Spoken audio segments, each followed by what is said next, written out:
So let's look at the alchemical processes going on between the marriages and intermarriages within the oligarchical elite who have been around since the ancient world. In the pre Christian world, oligarchical political forces included Babylon, Mesopotamia, and Tarpley argues, and I strongly argue, that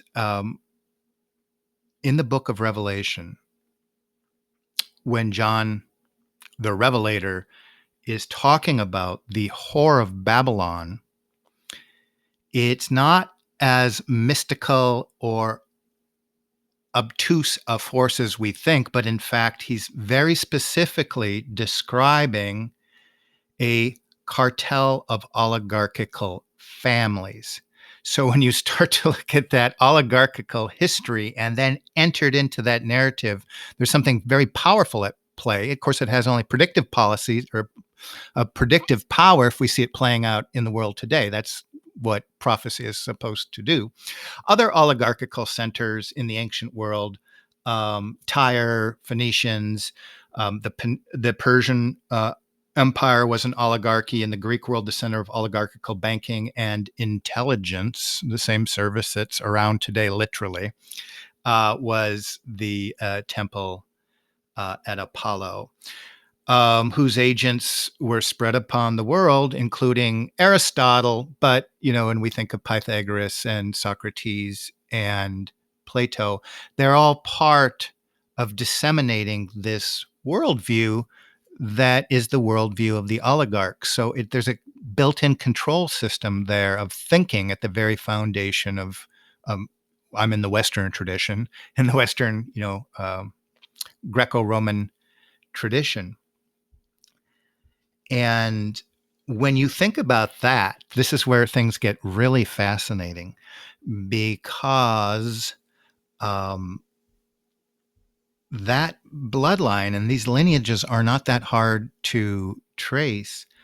There's a moment that, and I will argue that Christ was not part of a larger Luciferian conspiracy, but I will argue that Jesus Christ went toe to toe constantly with the conspirators. And this is powerful because they are still in place. So when he weaves together a cord and uses his royal prerogative to whip the money changers, he was whipping an oligarchical family. This was his last act before he was crucified, and he was called to task for the affront he made to this family. You just didn't go in there willy-nilly do it. There was a monopoly of who got to do that. And that, Douglas Reed is traced back to the 6th century BC. It was a control of money lenders, not through controlling directly the political system, but it was an oligarchical family that had control over the body, minds, dietary rules of everything from people in a diaspora, from a distance, without creating the infrastructure of an empire themselves, without control of the educational systems directly. So this is what the final act was, is that he takes this affront to a class, a class of people, the wise men. But at this moment, if we're doing contrasting worldviews here within esoterica and the biblical worldview, there is a stepping upon the head of that elite. And at 70 AD, according to this prophecy, they're going to be cast about and look again for that singularity. So what I'm going to argue is they have very much reemerged, with the advance of globalism, certainly since 1492, and created the network around the world, and that the genealogy of the moneylenders today is precisely the same in their own mind, seed. And so it begins in a biblical worldview. The first prophecy, I will put enmity between these seeds. And so it is fascinating that when we see the genealogy of these people from the ancient to the modern world, that then they're going to return in the final prophecies of the Bible. So if you're not familiar with these stories or it's hard for you to get into, I'm just putting that information out there. You can store it and see if it starts to make some sort of sense as you look around the world. In the medieval ages, we can call them Edomites, I think is a good word because it loosely, although people use this differently, I think it's a relationship between Rome and the rabbinical class and the banking class of the ancient world. They find their way into northern Italy, marry into those classes in the Venice, the Venetian city-state that were the pullovers from the ancient world, the nobility of the ancient world that survived in Venice, and so we see that alchemical merging there. Again, hourglassing from the competing oligarchical families in the old world who are pretty much leaning into one class by the 6th century BC, and they're going to become the Venetian black nobility. And when we think of that, a lens of history, we think of these huge macro events like power centers shifting from Venice to Florence to Portugal to Spain, these operators and up to Holland and the United Kingdom. According to hegemonic stability theory, what we see is then that it was the decision at any particular time by the banking class to use these as bases of the empire project as it served their needs.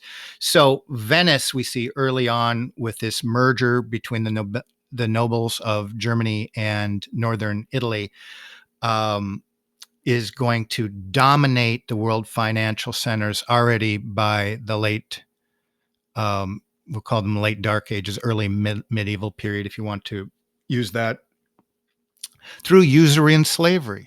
And they continue to control those slavery markets into the late 19th century around the world and through control of the money supply, usury.